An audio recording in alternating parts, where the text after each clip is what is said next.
तिकडे धाराशिवमध्ये महाविकास आघाडी आणि महायुती आमने सामने आली। 140 कोटींच्या विकास कामावरून बॅनर वॉर पाहायला मिळते। विकास कामावरून महाविकास आघाडीचे धाराशिवमध्ये बॅनर आहेत। जिल्हाधिकारी परिसरात महाविकास आघाडी आणि महायुती आता आमने सामने। याचाच आढावा घेतलाय लोकशाहीचे प्रतिनिधी काकासाहेब कांबळे यांनी। महायुती आणि महाविकास आघाडी असेल यामध्ये आता बॅनर वार चालू झालेले दिसतंय। तुम्ही माझ्या जिल्हाधिकारी कार्यालय परिसरातून पाहू शकता की लाडक्या कंत्राटदाराला टक्केवारीसाठी 20 महिने धडपून काम मिळवून देणं म्हणून तुझ्याच फडणवीस सरकारने त्याला थकीती दिली असं आता इथं बॅनर लागलेले आहेत। तर दुसरीकडे जिल्हाधिकारी कार्यालय परिसरातच विचारतात धाराशिवकर अशा आशयाचे बॅनर आता महाविकास आघाडीच्या वतीनं लावण्यात आलेले आहेत। महाविकास आघाडीचे पदाधिकारी आहेत।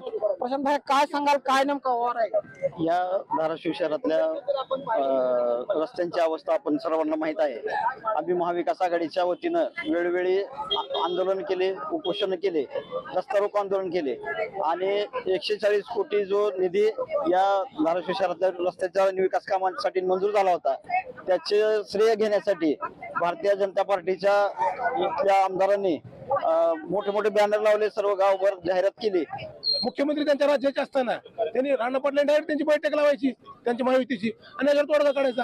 त्यांनी आरोप करायला महाविकास आघाडीवरती की आम्हाला ह्याचं श्रेय घ्यायचं, आम्हाला श्रेय घ्यायचं नाही। हे जर काम 18 महिन्यापूर्वी झाले असते तर या शहरातील नागरिकांनी तुम्हाला श्रेय दिलं असतं, परंतु तुम्ही फक्त एकमेकाला आडवाडवी आणि जिरवाजवी करा। यामुळे शहराचं वाटोळ होत आहे, नागरिकांच्या जीवाशी त्यांनी खेळत आहे। काकासाहेब कांबळे, लोकशाही मराठी, धाराशिव। लोकशाही मराठी ऐका, पहा, जागरूक रहा।